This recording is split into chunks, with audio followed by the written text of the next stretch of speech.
Hey guys, and welcome back to the Carlspot Confession podcast. This is episode 29. Yeah. And I did not do it properly. What's wrong with me? I feel like we had this break. I don't actually know how to I know, we introduce it. apologise for the week that we didn't do anything. So the week before, what happened the week before? I think it was too hot and it was just like so hot. And then we've just had so much going on. And then we luckily had a backup episode. So we released that one. And then last week we was like, yeah, this shit hit the fan. Yeah. It just hit the fan and started flailing around like one of those banana things. Banana things? What you mean, like the little not banana garage thing? Yeah, the garage things with the arms that like do the that thing. I know exactly what you're about. Yeah. It wasn't even a banana, but you know what I mean. One of those things. That's what my life's just been. I feel like I'm that thing flying around in the fan, like, what's going on?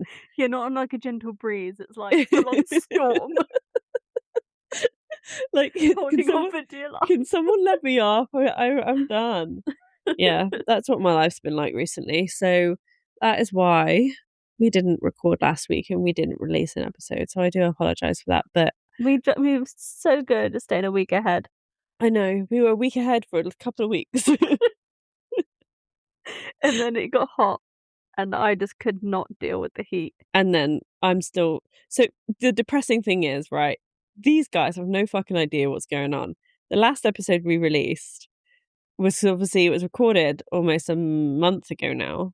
Well, no, 3 weeks ago. Yeah. 3 weeks ago, I had been accepted for the St. Brian house. Oh God, yeah, you had. So the last time I was editing it was like us talking about the house and like, oh yeah, I'm gonna be moving in. Guess what, guys? Things went to fucking shit, didn't they? Yeah. And I am now homeless.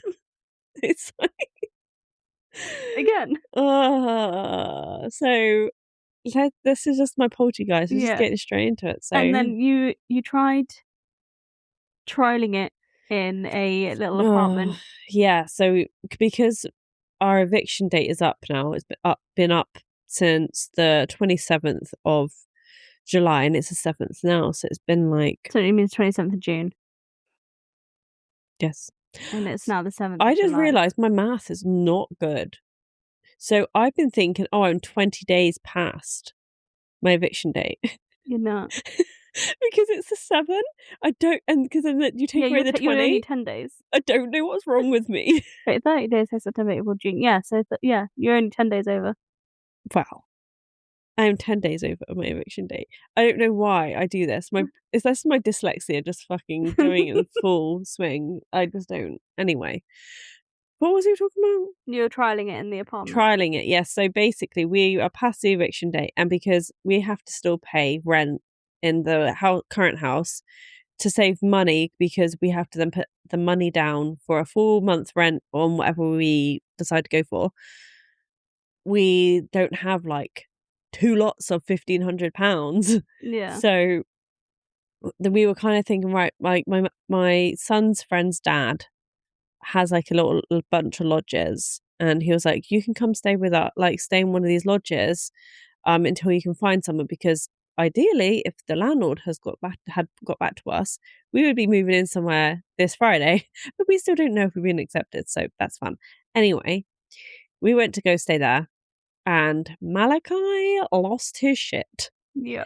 It was the most stressful like 24 hours of my life.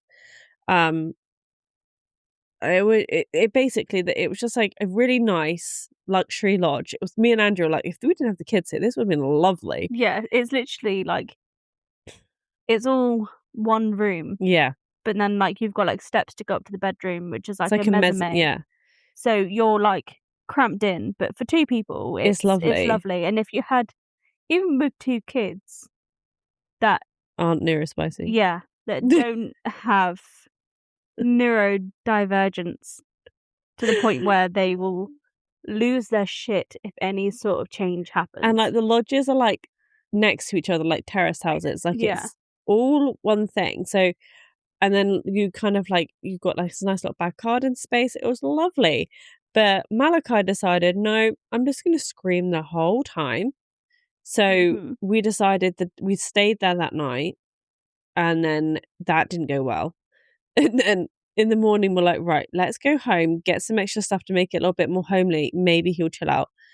Went and got everything from the house, brought it down there, and he still lost it. He was just crying constantly. And we were like, right, let's just go, because we can't be the reason why this man gets bad reviews because there's screaming kids around. So we're like, right, let's just go, and we'll just have to deal with the whole payment thing.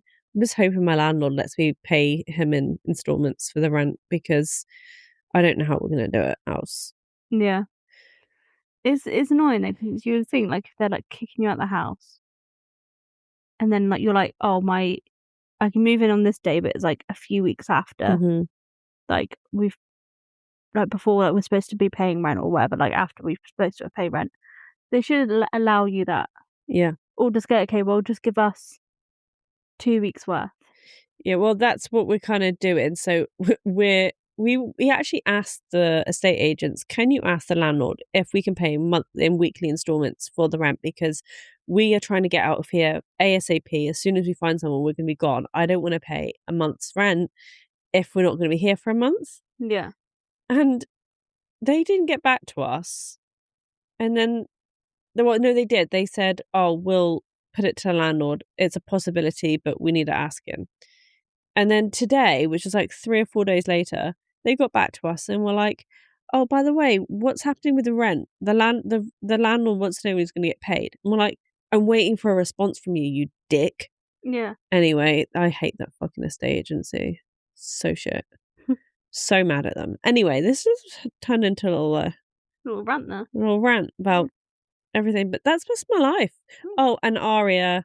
Also, the last episode we talked about, Aria's hips had been fine. And now they're no longer fine. Well, they weren't no longer fine. We had to put her in a hip brace for a week. Was it 2 weeks? No, it was 1 week, wasn't it? For a week. I think so, yeah. No, it was 2 weeks. We had to put her in for 2 weeks.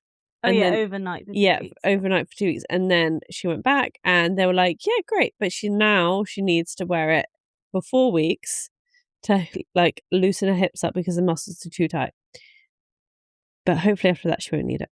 Anyway, that's what's been going on. A lot of shit. But I'm trying to be more positive because I know with the power of the universe that if I keep being negative, I'm going to attract negativity, and I don't really want any more. No, I don't blame you. So, I mean, my podcast is I'm going to try and get suspended on full pay.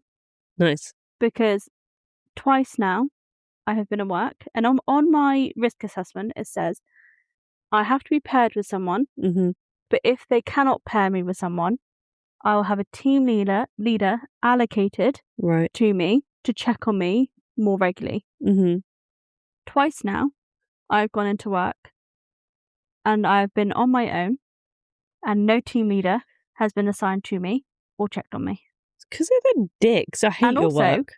I said to my manager, well, temporary manager, she's like the manager of the managers. Right. But because we have no manager at the moment, she's like taken over. Oh, what's happened to the manager? I don't know if I'm allowed to say, because no, I don't think people at work know. Oh, but no. But I will tell you off thing. Okay. Because I know, but I pretend I don't know. Okay. But yeah. So yeah, we have no manager at the moment. We have assistant managers, but our manager's gone. So the one up. But I said to her, the person I'm paired with isn't in. She's called in sick. Like, what do you want me to do? She's like, oh, we have no one to pair you up with, which was bullshit because we had a full team. And some of them, like one of the girls who I'm usually paired with, only had 3 small chalets. One of them was already clean, so technically she only had 2. But she had 3, and I was given 2. And I was like, between us, we could have done 5 easily. Yeah. Because we do 4 caravans together. Right. So 3 small chalets, like 1-bedroom chalets, is enough. Yeah. But yeah, she was like, oh, there's no one to pair you up with. She's like, let me just deal with these girls, because we had some new girls who were kicking off about doing something. First day, already kicking off over something, saying they're not working or whatever. Wow. So she's like, let me just deal with these girls and I'll send someone down to help you. And I was like, okay, fine, somebody's going to come down and help me. Not one person came to help me. And I said to her, I cannot get down and do those shower trays anymore. I can't get down to clean them. Mm-hmm. And she was like, just do what you can. She said, we'll have to reassess your risk assessment. And if you can't do the job, you might just have to go to the doctors and get signed off sick. She's not allowed to say that. Right. It's illegal for them to force me to do that because I am fit and well.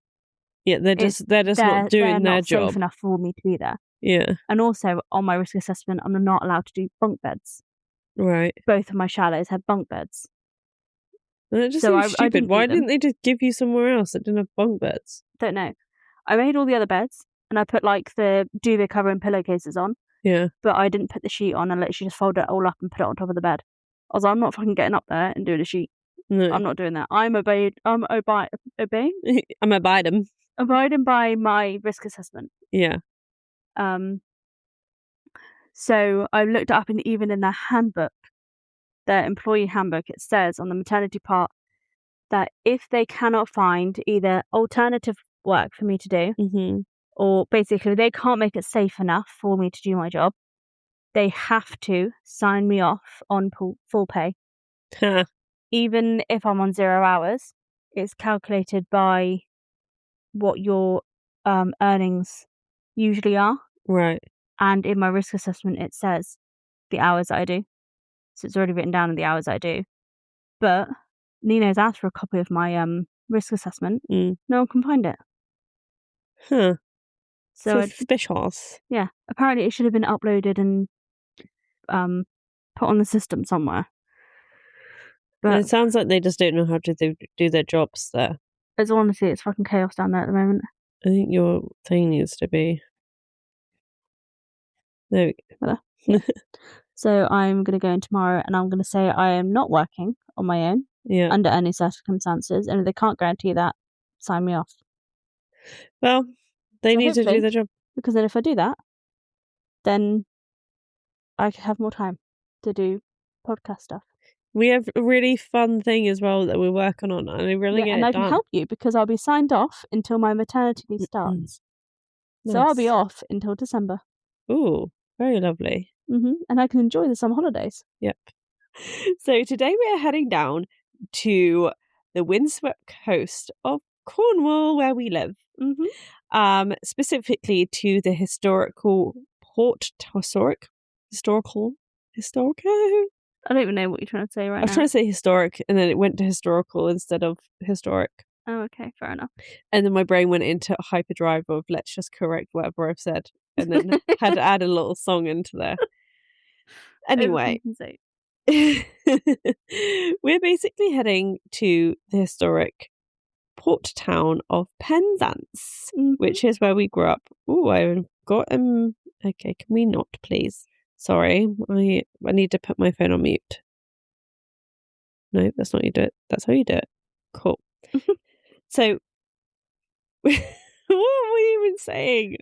We're heading to Penzance. We are heading to Penzance. I'm sorry. Yeah, which used to be quite a lovely town. Yeah, I mean now it's a cracked in valley, but yeah, it's crackhead central. But you know, beggars can't be choosers. Yeah, and it's also probably one of the most expensive places to rent at the moment. Don't get it's stupid. So fucking annoying. Stop buying your holiday homes. Yeah. And your Airbnbs. So a lot of people when they think of Cornwall think of like Poldark and that type of thing. But beaches and the Pirates of Penzance, which we will cover. Yeah. By the way, we will cover the Pirates of Penzance. And it's an absolute metric a ton of criminal activity. Sounds about right. I mean, I think criminal activity back then would have been way more fun, like smuggling. You could get away with so much stuff back then. Like, nowadays, give me that type of criminal activity. Yeah. Instead of someone giving someone a blowjob in the middle of town. Yeah, which actually has happened, by the way, guys. We are not lying. And it was on film, not on film. Not when it happened, but just after, like when the police arrived.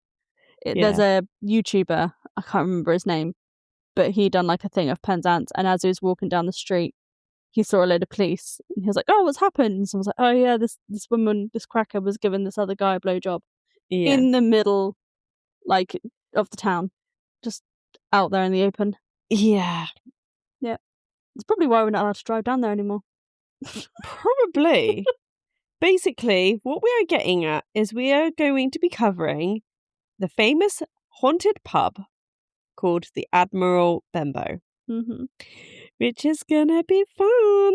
I just can't remember. Is that the one with the little thing, the little man on with the gun on top of the thing? Yeah, okay. Yeah. So I remember, were you there? We done a ghost tour with Mum, like years ago, so many years ago. I think I was like 10. We done like a ghost tour. We did, yeah. Yeah, and they took us there, and they said, I know he told us the history of it. Do I remember any of it? No, I just remember standing outside of the pub and seeing this thing, like this man on top of the roof with a gun. I thought, yeah, that's quite cool, but creepy. It's cool. But anyway, yeah, we're going to be covering the Admiral Benbow, and so if you wanted to go to the Admiral Benbow, it is in Chapel Street in Penzance, which is quite I'm pretty sure Chapel Street is quite haunted anyway. Yes, it's got a lot of history, and it's a very, very old street. Yeah, I think we should do a whole episode just on the haunted things that were in Chapel Street. It's a creepy street, to be fair. So, your exact location is go down Chapel Street, and just before the turning for Abbey Slip, it's literally on that turning. Yeah. So if you pull up outside this place today, it looks like a classic, slightly askew 17th century building. But the moment you open the door, it's like stepping inside the skeleton of an old Spanish galleon. Yeah, I think I've been in there once or twice. Yeah, so it's been in a long time since I've been in there. Yeah, there are massive wooden ship timbers everywhere, brass portholes, heavy iron cannons, and figureheads staring down at you from the ceiling. It doesn't just look like an old pub, it smells like centuries of salt, ale, and wood. Yeah, sounds about right. I feel like a lot of the old Cornish pubs smell like that. Yeah, it's a proper Cornish old pub. Like, it's in the bones of the pub. Like, you cannot get that smell out. It's the wood, the just the old, not even old beer, because you know what, old beer stinks. It's disgusting. But pubs don't smell like that. No, I don't. Yeah, I'm not getting at it's a stinky pub. I mean, it just smells authentic. You walk in there and you're like, this is an old pub. Yeah. Whereas if you walk into a new pub now, you're like, oh, it smells like paint. It smells like pee and stale alcohol. Whereas you go into an old pub, you can smell it's an old pub. Yeah. It's like, oh, this is comforting. Yeah, exactly. So either that or we just grew up in a pub too much. It feels like home. Packet of scampi fries and pork cracklings. I'll take that now. So before we get into the ghosts and the crime, we have to talk about the most famous literary claim to fame. So if you have ever read Robert Louis... Yeah. Why do I always question myself? I just should keep talking and then everyone else could just... be like, oh, you got that wrong. Yeah. Which most of the time we get it wrong anyway. So Robert Louis Stevenson's classic adventure novel, Treasure Island... You'll know that the very first chapter, where you meet the old pirate Billy Bones and the terrifying blind Pew, takes place in an inn called the Admiral Benbow. Oh, I didn't know that. So, for over a century, literary historians have debated whether this specific pub in Penzance was the inspiration, which I didn't know until I'd done the research. It's quite interesting. To be honest, I don't remember any of it. Makes sense, though. I felt awful because I remember going on this ghost tour and I remember them telling us all of the history and I thought, oh, that's really interesting. I cannot remember a single thing. So the history, to me, is lost. I don't remember any of our local history. I feel like we should know more about the pirates in Penzance and treasure hunts. It should be taught in schools, our local history. Yeah, because it's rich with pirate history. Yeah. We're literally the centre of pirates, like smugglers and everything. Someone saying before that this Penzance was I think it was the first Cornish town. Right. Like actual town. Town, yeah. So I think it's the oldest Cornish town. I'm not 100% sure. I was literally just remember hearing this. Yeah. A couple of weeks ago. But isn't it I do feel like we should do a whole month worth of fucking pirate history. When is that? Wait, hang on. Oh, there is Pirates Day or Pirates. Yeah, we have that thing on the prom, don't we? where everybody dresses up as pirates. Yeah. It's how many pirates can you fit in one place? It's always on the prom. I never remember when it is until the day after. Yeah, I know. I don't actually know. We've just had Glowen. But do they do it every year? We should have done an episode of Glowen, to be honest. I know. But we'll do that again. Yeah. So the local history tells us that Stevenson actually travelled through Penzance around the 1888. Is it Stevenson? No, yeah, Stevenson. Yeah, because there's a fishmongers, isn't there? Yeah. I wonder. I don't know. I don't know either. I'm not making any claims. Winky dink. But there is a really, really big fish shop called the Stevenson. Yeah. Anyway, that'd be interesting, wouldn't it? It would be interesting, wouldn't it? So yeah, like the local history tells us that Stevenson actually travelled through Penzance around 1880, just a few years before the book was published in 1883. At the time, Chapel Street was notorious. The Benbow wasn't a pristine tourist spot. It was a rough and around the edges underground tavern where old sailors told tales. So yeah, sounds about right. Because have you ever been on the nostalgic Penzance page? Yeah.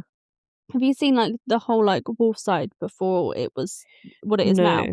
The car park was never there. Huh. And so much of that area was not there. Yeah. It was literally all harbour. They built into it.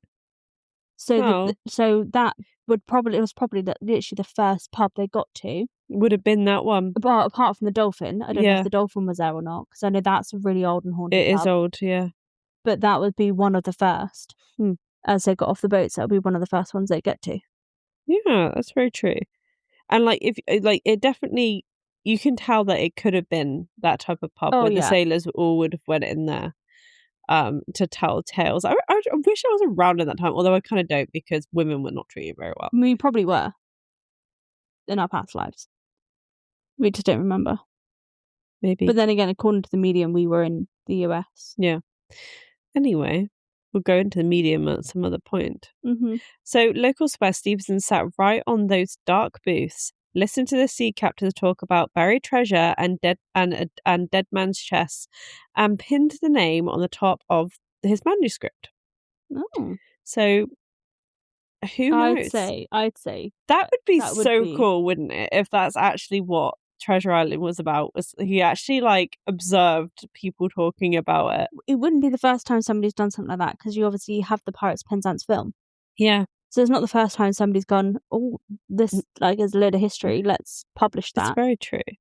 So yeah, grab a drink, settle in, because we are breaking down the absolute factual timeline of this building, the smuggling ring that literally operated out of the cellar, and the entities that people claim never checked out. The Admiral Benbow was officially built in 1695. Would you believe? 1695. To put that into perspective, this building was serving pints before the United States was even a country, before the Jacobite Rising, and right at the peak of the golden age of piracy. Wow. So it's older than America. It's older than America. Can you imagine? Well, sorry, older than the America we know today. Yeah. Because there were people living in America. Yeah, very true. Native Americans that lived there before them. Yeah. So older than America we know today. Yeah. Exactly. Which is what? Is it 250 years old or something like that? What? America? They've just had like their big anniversary thing. Surely it's older than 250 years old. Although I feel like America is young though, isn't it? It is young. It confuses me, because you think they shouldn't be. Hang on, I'm finding that out. I'm pretty sure it's 250. I think it is. How old is the USA? But it doesn't seem old, does it? 250? Yeah, 250 years old. Having officially declared its independence from Great Britain on the 4th of July, 1776. That's mad. But yeah, so how crazy that's an old-ass pub. Yeah. I can't imagine what the maintenance bills for that place is. That's older than the care home I used to work in, which I think was 1876. 1695. Mad. Anyway, it has been open and operating as an inn and public house for over 330 years, making it the oldest continuous boozer in Penzance. That's really fucking good going. It's impressive. Because the amount of pubs I know that have shut down. Yeah. And then like a few years later reopened or like renamed or something. But that is the only one that has stayed going. Yeah. And for Penzance as well, it's pretty impressive that it's managing to continue. So it's currently recognised as a Grade 2 listed historic building. Okay. Which makes sense. Yeah. Because it's old. But if you look closely at the interior, something doesn't match up. The building dates to 1965 the building dates in 1695. My brain doesn't think that that's the correct way because it's so old. It can't be any older than 1900. But the wood, the beams, and the structural artifacts inside the bar are actually much older. Some dating back to the early 1600s and the late 1500s. Jesus. But I suppose if pirates are coming in and around, artifacts are going to be found. Yeah, so you may ask, how does a 1690s building get 150-year-old bones? Well, yeah, I am asking that. Wait, bones? Well, you know what I mean, like right, yeah, bones for the building, like not actual, like it's not I storing thought, bones hang in the on building. A minute, No, because there was a pub, the Fisherman's, before it burnt down. Yeah, you know they had all of the stuff on the ceiling, all the old stuff. There was one that was a drum that was made out of like the skin of the drum. Yeah. It was human flesh. Oh. Yeah. It's from like the Holocaust. I had no idea. I didn't ask. I didn't remember because there were new owners. I can't remember if they knew all of it. But because this was like from the locals that had told me this. Right. Yeah, because of the I saw that someone bought a lampshade in Ed Gein's town, and it was from a charity shop. Oh no! And it was actual like skin. Oh. They had purchased. So that made me think of that. Yeah, it was a little little mini drums. Yeah. Yeah. That's gross. Human flesh. Lovely. So that's why I was like, wait, they have bones in there? This is where our first major historical character comes in, a man named Ronald Morris. Okay. So if you were in Cornwall in the 1950s and 60s, Ronald Morris was an absolute legend. He bought the Admiral Benbow during this era, and he wasn't just a pub owner. He was a pioneer. No, it's pioneering, but because it's my dyslexia doesn't like it. No. It doesn't seem like, I want to say pioneer, but it's pioneering. Maritime salvage diver. So Ronald was obsessed with the treacherous waters around Cornwall and the Isles of Scilly, which are basically a graveyard of ships. Yeah, which a new one has actually recently gone down.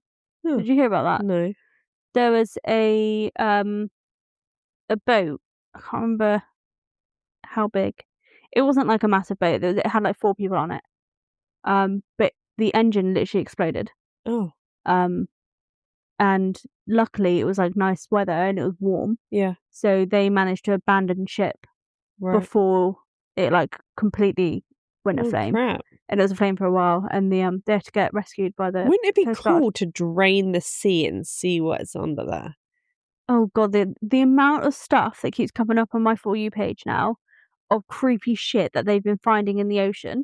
I don't want to know what's in there. No. There's been like things that like we thought this is extinct, and it's like, nope, there's one there because it's like it died and floated up, and they're like, how the fuck did that survive? Yeah. Yeah, I saw this so man, creepy. and it was like football. I don't know if you've seen it, and his eyes went to like, they went like black, like a demon. Did you say in the football? Like it was like some guy was watching the football. No, I don't know. I just saw a clip, and his eyes went completely black, like a reptile, and then it went switched back. And there's 2 scenes of doing it. I'm like, is that AI? Is that AI? And then I think, well, you remember Katy Perry's eye when it got stuck, and she like was pressing the side of her head, and yeah, it opened up again. But then I'm like, this is what the government wanted. They want to be able to put all of this stuff out there, and everyone like, oh no, it's AI. Yeah, and actually, some of this might not be AI, and you're like, what the fuck's going on? Yeah. Anyway, let's get back to Ronald, okay? Yeah. So he's a diver. Mm-hmm. He likes to find old artifacts, basically. Yeah. Ronald and his team discovered and salvaged some of the most famous naval disasters in British history. most notably, they worked the wreck of the HMS Association. It's a 90-gun second-rate ship of the line that struck the rocks in 1707. I don't know what the second-rate, the 90-gun part make. Do you Maybe know it has anything about 90 boats? guns on it. Maybe that makes sense. I don't know. I don't know boats. I don't either. I kind of wish just I know had. that rocks and boats don't mix. No, they don't. And or neither do icebergs. Oh damn it! Anyway, Moving on. So basically, yes, they said they worked that shipwreck, right? Mm-hmm. Of the shipwreck in 1707, and it was one of like the worst disasters in British naval history. It drowned over 800 sailors. Jesus. Yeah. I don't want to go in that boat. Can you imagine? Surely there's just dead bodies everywhere. That'd be horrible. Well, it depends. It depends on how soon after you've gone in there.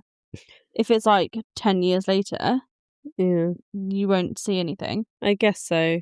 And yeah, I would have thought like if this guy's around in 19, like whatever it was, 60 or whatever it was. So that happened in 1707, so they're probably gone. Yeah. And he also salvaged the HMS Colossus, which sank in 1798. Don't get on anything which has HMS.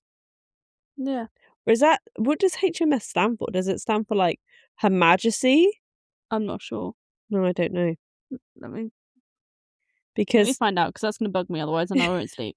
I know, like, I feel like I should have done the research on that, but it didn't annoy me until now. Mean on a ship. His Majesty's ship. I knew it. Or Her Majesty's ship. I knew it. Yeah. I am so clever. It says on a ship, HMS stands for His Majesty's ship or Her Majesty's ship. This prefix is used before the name of commissioned warships in the United Kingdom's Royal Navy to show what vessel belongs to the reigning monarch. Well, I am just too talented at this. So there you go, fun fact of the day. If you didn't already know. We've learned something that I already knew. You learn something new every day. I just proved that I'm awesome. Everything is awesome. Anyway. Instead of just selling everything he hauled out of the ocean into like museums, Ronald brought the literal wreckage back to Penzance, and he took the heavy salt-cured oak timbers from these sunken ships, and he used them to refit the whole like interior of the Admiral Benbow. Oh wow! Can you imagine? It's probably like haunted as fuck. That's probably why. That is probably why it's so haunted. You're taking like someone's graveyard. 800 men's ship. Yeah. That makes no sense. But you know what I mean? Like 800 men had died in that ship, and you're taking the bones of that ship and putting it into your pub. Yeah.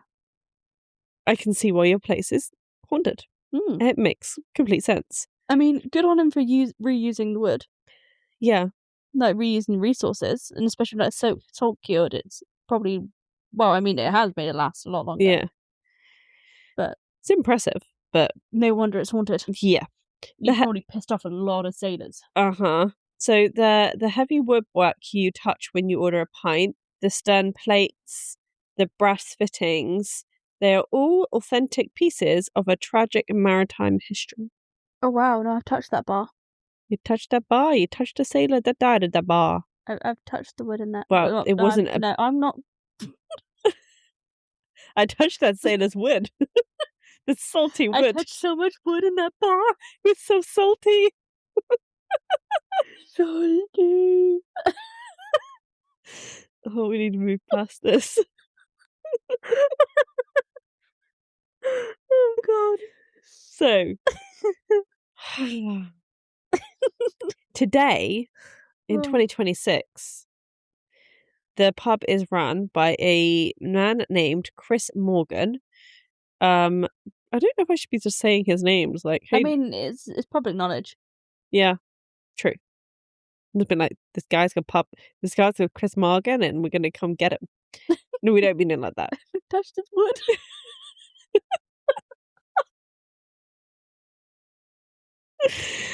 Oh god. Anyway, yeah, let's move on. Today the pub is run by a man named Chris Morgan, who has meticulously. That's that the right word? Meticulously? Is it that, or is it with a sh, or is it meticulously? I don't know what you're trying to say. You know, like if you've been like meticulous. Let me see. Meticulously. Yeah. I just added an usly in there. Yeah. I made it more fancy. I'm not even going to try and re-say it because I've forgotten what you said. Meticulously. Anyway, he's preserved Ronald's vision. Okay. So when you walk in, you're surrounded by items that quite literally bore witness to mass casualties at sea. And as any paranormal investigator will tell you, if you want to find residual energy surrounding yourself with wood of a sunken death ship, is a pretty good place to start. Well, that's what our theory was, wasn't it? Yeah. So now let's talk about the true crime element of the Admiral Benbow. Yeah, because obviously pirate hotspot. Yeah. So because in the 18th century, the Admiral Benbow wasn't just a place to get a casual drink. So it was actually the headquarters for an organised criminal known as the Benbow Brandy Men. Oh. Just the BBM.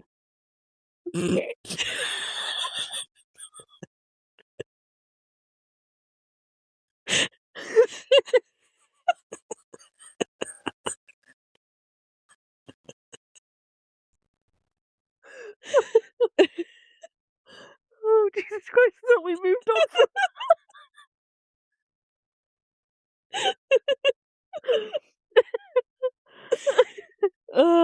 at least it's not BBC. Right. We're moving on. During the 1700s, the British government put astronomical taxes on luxury goods like French brandy, gin, tea, and tobacco to fund their wars. I mean, now they just do it on everything we own. At least they stuck to just that. And now it's like, you want to breathe? Give me some tax for that. Yeah. You want some water? You need to pay for tax on your water. Yeah, but then also because you're paying so much tax, we're just going to dump the raw sewage into the sea, and then tax you for that. Don't worry, the BBMs are going to get you. With all that wood. They're on your side. They'll give you a good tan. The people of Cornwall, like us, but not quite, because we're not that old. Oh, we are Cornwall. We are Cornwall, are we? We are Cornwall. We have the essence of Cornwall, like BBM. Anyway, the people of Cornwall, who were largely poor fishermen and tin miners, basically looked at these laws and said, yeah, absolutely not. And smuggling became the dominant industry in Penzance. I mean, it still is today, except for it's just drugs. I understand smuggling. Because the fucking world at the moment, the tax man is at every corner. Yeah. And the supermarket is charging you stupid prices and then don't give the farmers like a penny of it. Why are we paying? They give like farmers like 2p of every pound. Like, why are we paying the same? Like, these people we need to start smuggling again because I want to get my coffee cheaper. People are smuggling, but it's drugs. Yeah, that's very true. So they're not smuggling the right things. I mean, buying a pot of instant coffee, £7.50. I don't think so. That you do realise you're very lucky that you had coffee earlier. Oh, because I bought coffee when it was on Nectar price. Ooh, because I'm not paying £5 for I a thing know. Of coffee. If you want to be £2.50. Go to Asda and get coffee. It's the only place I get my coffee now because it's $1.99 for a pack of 10 coffee things, and they're good. What, the Starbucks ones? No, but I don't know what brand it is, but it's only $1.99. I get it. I get the strongest one. Tastes great. Oh. I never go into Asda though. I never go that part. It's really good. Or Home Bargains have the law ones. I see. I'm not keen on the law ones, and they don't. My machine doesn't like them. Oh, my machine likes them because it's a law machine. Yeah, mine's not. Mine's Nescafe, so it likes the Starbucks one. Try the other ones because I literally went into Sainsbury's the other day. I was like, I'll get some coffee pods. Looked at the price, I was like, nope. No, I'm not getting them here. They used to be £2.50. Yeah. And now they're £5. Mm-hmm. Or £6 for some of them. Yeah. And they're not nectar prices. They're sometimes £2.50 or £3.50. Yeah, sometimes. Yeah. Even then, I'm looking at the price. Because I don't drink coffee at the moment. So they're not going down as quick. So I'll buy them for when people come over. So you're lucky. Yeah, thank you. Otherwise, you wouldn't have had any coffee. It's disgusting. Also, I packed my coffee machine the other day. Oh.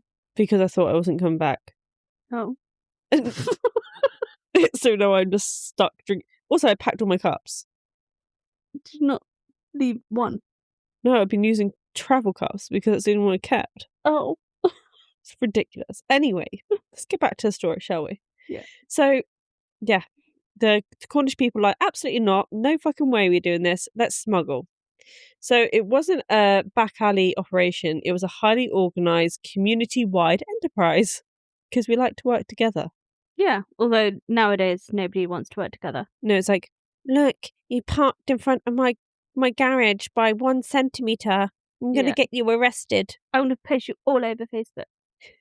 Oh my God. Can people stop? Do you see the thing on Newlyn? The Newlyn moaning forum? No. I'm on loads of them because I think it's really funny. But you know how they've shut off the bridge part now? You can't drive over the bridge. Someone parked across that we can't get your bikes and you walk through it. And I was like, if you can't get your bike through that massive gap, you should not be riding a bike. Mum, not right now. Mother, you are interrupting my rant. No, my God, now my... So... Sorry, my... I'm trying to charge my watch. And it's... I can't do it with Mum. Anyway, what I was getting at is... Sorry, Mum, but I'm not... Last time you didn't want to be recorded, so... Yeah. Fuck you. No, the thing I keep seeing people like, you hit a seagull and you didn't stop. I'm not fucking stopping. No. I'm sorry. The guy punched a seagull. It's kind of funny. It's not right. I wouldn't recommend it. Yeah, no, don't do that. Don't do that. But if I hit a seagull whilst I'm driving, yeah, I'm not stopping. Someone's like, can someone take it to the bird? No, it's going to eat your face if you go near it with food. We've taken birds to the seagulls to the bird sanctuary, and half the time they just put them down. Yeah, because they're like, we can't do anything for them. So if you take a mangled bird there, they're just going to put it down. Mm-hmm. So just do it yourself, or just let nature just do it. Yeah. I don't know. I keep seeing people being like, I got the seagull. I'm like, I don't give a shit about seagulls. They're assholes. Yeah. The thing is, they are protected. I'm not going out of my way to hurt a seagull. I'm not going to actively not like people at school. I'm not going to actively... They got so much shit. I remember it was in my year when someone they fed the seagull the bicarbonate soda. Yeah, and it blew the seagull up. That was funny. I remember somebody had fed birds laxatives on a beach once. And I was like, oh no. I'm so glad I'm not there. But I avoid seagulls at all costs anyway because I hate birds. Yeah, me too. Like I said, I'm not actively trying to hit birds. I can't stand dead things. I don't even like injured things. So there's no way I'm trying to do anything like that.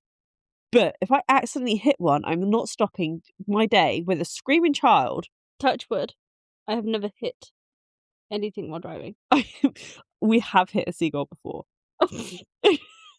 We were driving and it flew down, and I was with Brian at the time, my ex-husband, for the listeners who don't know, and Cass was in the back seat. And I remember, oh no, the seagull just flew right at the car and went straight under, like, you know, like it suctioned under, and the Cass just went, bye seagull.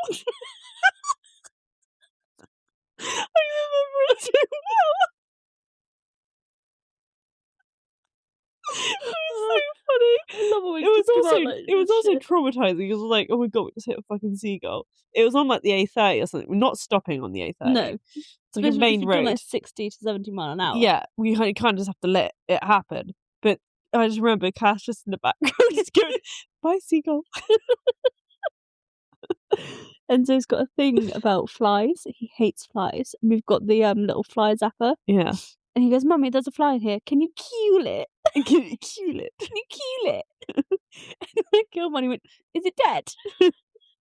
Like, yeah. It's like, there's another one. Can you kill this one? It's a little fly murderer. He hates them.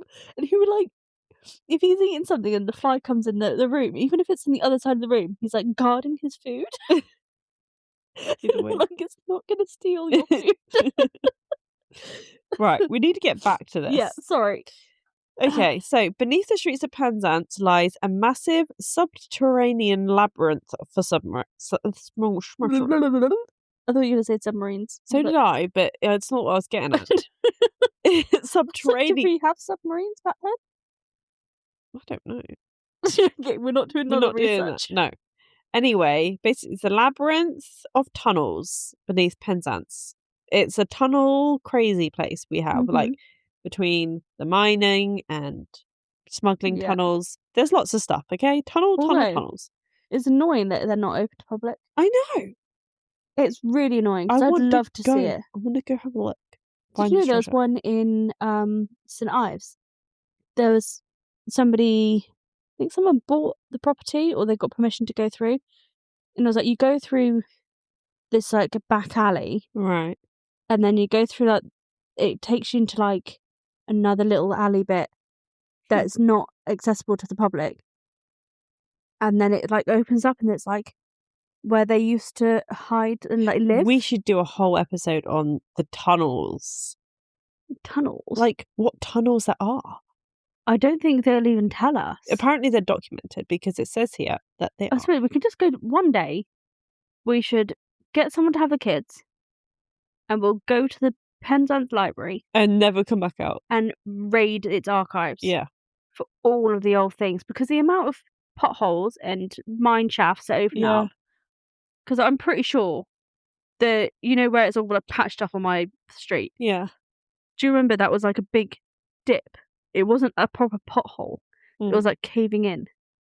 Right. They'd filled that in now. But I was like, I bet that was a tunnel. Probably. Anyway, we need to continue with the story. Yeah, Can we continue? Can we continue? I'm guaranteed Travel Street is like one massive tunnel. I bet it is. Anyway. Yeah. Oh, okay. No. It's about the tunnels though.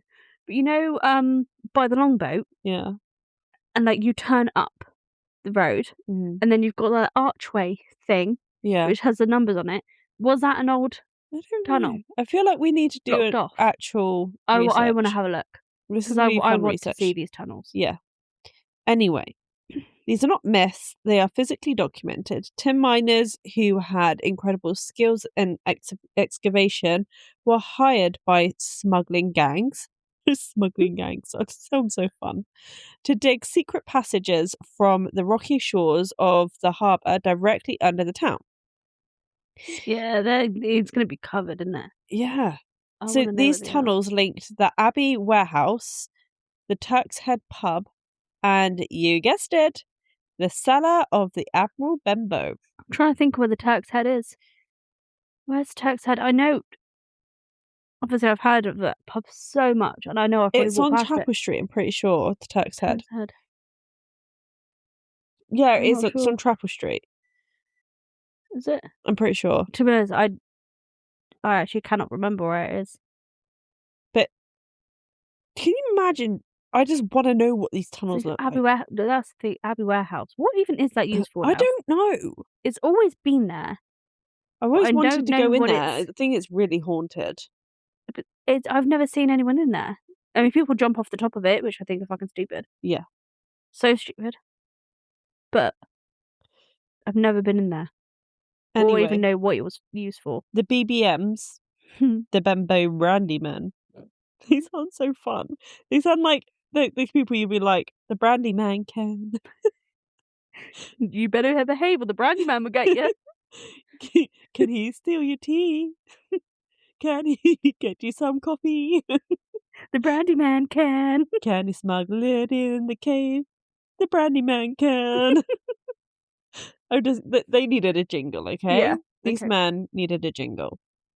So, the Brandy Men would wait for dark row out to the smuggling vessels waiting in the bay, load up the small boats with kegs of contraband, and bring them into the harbour caves.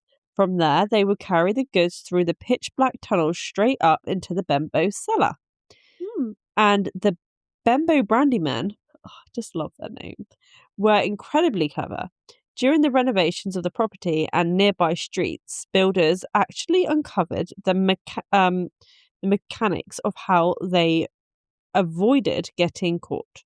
So inside the pub's walls, right near where the tunnel entrance was bricked up, there are actual small.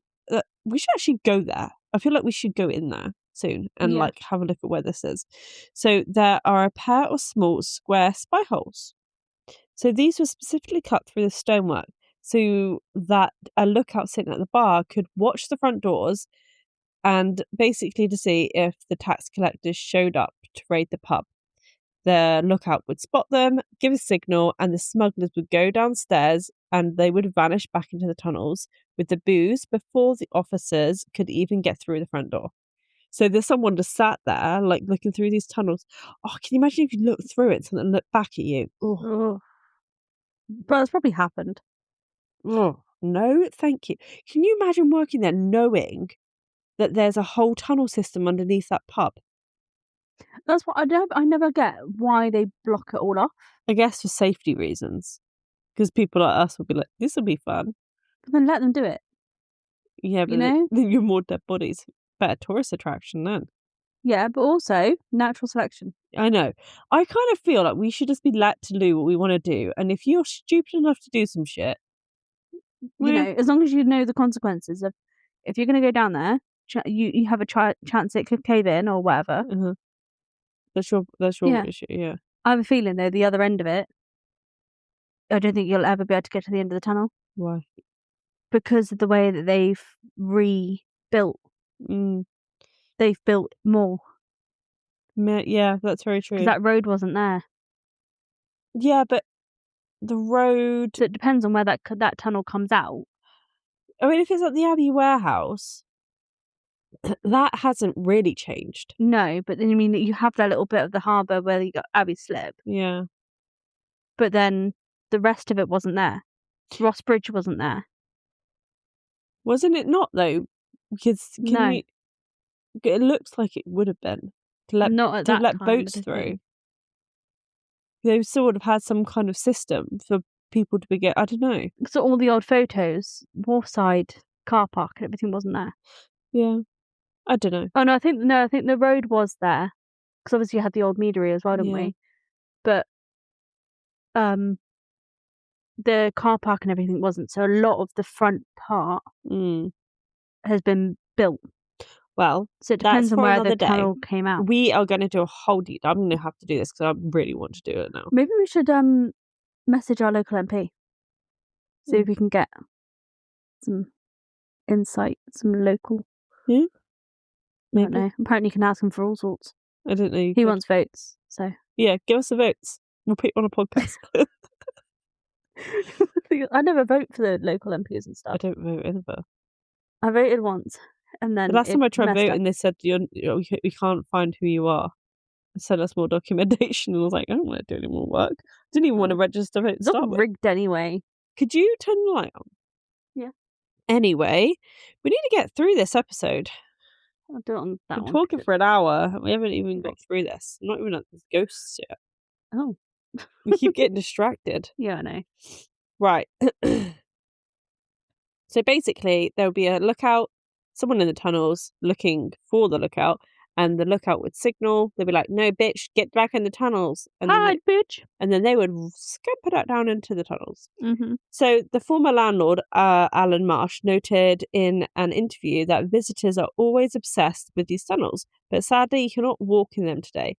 Over the years, as modern roads were paved and utility lines were put in, large sections of the tunnels beneath Chapel Street collapsed or were intentionally bricked up for structural safety. But the entrances in the cellars remain. They're locked away in the dark. See, I had a feeling that, but they're like, oh yeah, because they collapsed. Convenient. It's because they don't want more people smuggling. Yeah, right. That is what it is. Like, let's not leave the smuggling tunnels open. Yeah, we don't want people actually smuggling anymore because we want to just tax them and everything. So let's do a little pivoting to the haunted paranormal side. Because there's Who gonna call? Area. I'm pretty sure like our ghost tour was pretty much just like Chapel Street. Yeah, a lot and of it was like close area. Yeah, pretty much. So Chapel Street is widely considered by the UK paranormal researchers to be one of the most haunted streets in Great Britain because of the smuggling rings, probably. It's seen plagues. It was burned by the Spanish Armada in 1595, and it has been the site of countless historical deaths. But when it comes to the Admiral Benbow itself, the hauntings are distinct because the pub was a criminal hub. Specific names of people who died there are omitted from official parish records from the 1700s. If a smuggler was killed in a fight over contraband inside an illegal den, they didn't exactly call the local constable to write a report. They buried the problem. Oh. However, there are two primary entities that have been consistently cited and documented by staff, landlords, and paranormal researchers over the decades. I wonder where they buried them, because you've got the church almost just opposite. So did they bury them in the graveyard? It doesn't say. Or did they bury them in the property? I don't think they'd like to admit that they even buried them. But did they bury them in the tunnel? Probably. That's probably why they close the tunnels down. They're like, there's too many dead people in here. Yeah, that's the thing. You just never know. So, the shadowy smuggler is one of the entities. Right, let's do it. I can clip up. The shadowy smuggler. This is the most famous and easily the most active spirit in the building, and it's known simply as the shadowy smuggler. So, witnesses describe him as not a transparent white sheet ghost, but as a dense ink black shadow figure. Oh. He stands roughly 6 feet tall, wears a heavy long period coat, and his outline is completely solid. So solid that people frequently mistake him for a living intruder until he steps into the dead and vanishes. He steps into a dead end, shall I add? Dead end and vanishes. Steps into the dead? I was like, what are the dead doing there? I wrote dead end. Okay. Dead end and vanishes. So I also thought that you were going to say that he was wearing a top hat. I know. And I was like, oh no, we are not going there. When I was reading it earlier, I was like, what? And I was like, don't worry, it's not the hat man. He's not after me in this. No. No. Let's just make sure it's not. So he is almost exclusively seen in the basement cellar near the old tunnel entrances, or lingering by the back bar. I would never want to work there. Like, no offense to Admiral Benbow. It's a lovely establishment.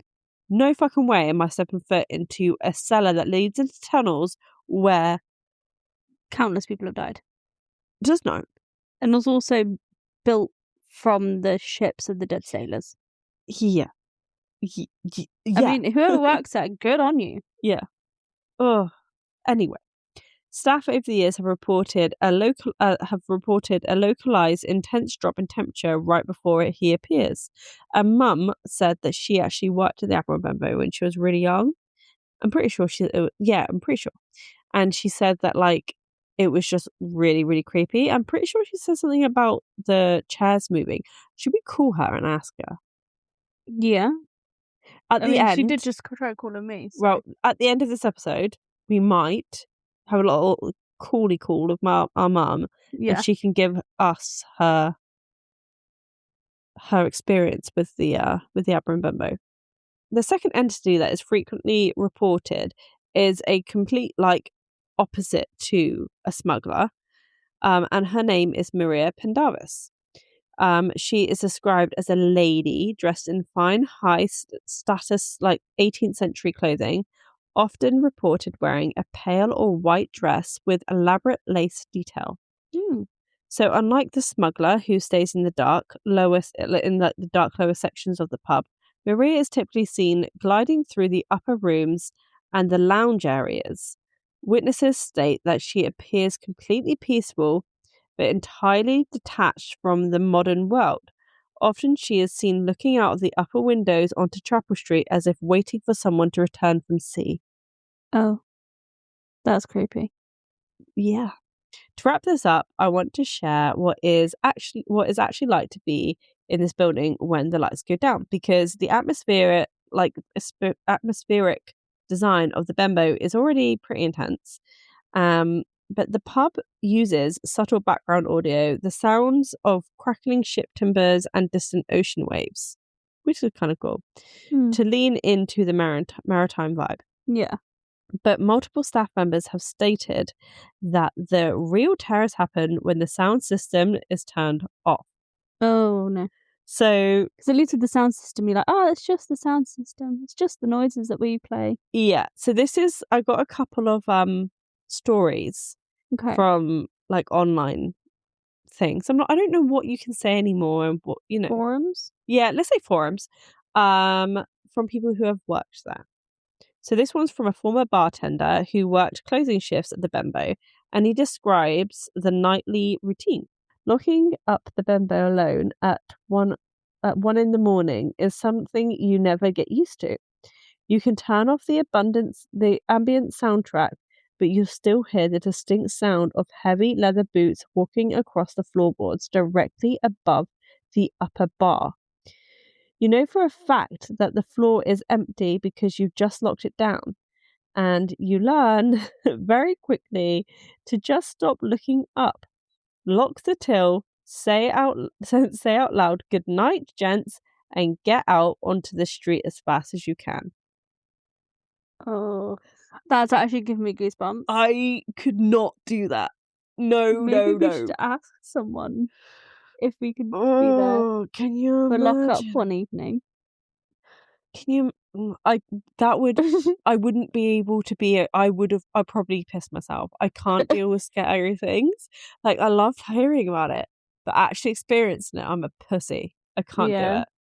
So the thought, just being able to hear someone walking above you, knowing you need to turn those lights off, and you still need to continue with what your job is. Yeah. You just want to get the fuck I would be out. like, I'm never closing down by myself. I'm having at least 3 people with me. Oh. Another local regular shared an experience from the captain's cabin section of the pub. Okay? Mm-hmm. You can be sitting there having a perfectly normal conversation, and suddenly the air turns ice cold to the point where you can actually see your breath condense in the middle of the summer. Right after, there is a heavy, suffocating feeling of being watched from the corner of the room, like you're intruding on a meeting you shouldn't be seeing. Oh, nope. Like, it's probably like a ghost of the lookout, or someone. Oh yeah, like you shouldn't be here because we're smuggling. We need to be talking about this, and you're intruding on my discussion. Fuck off. Yeah.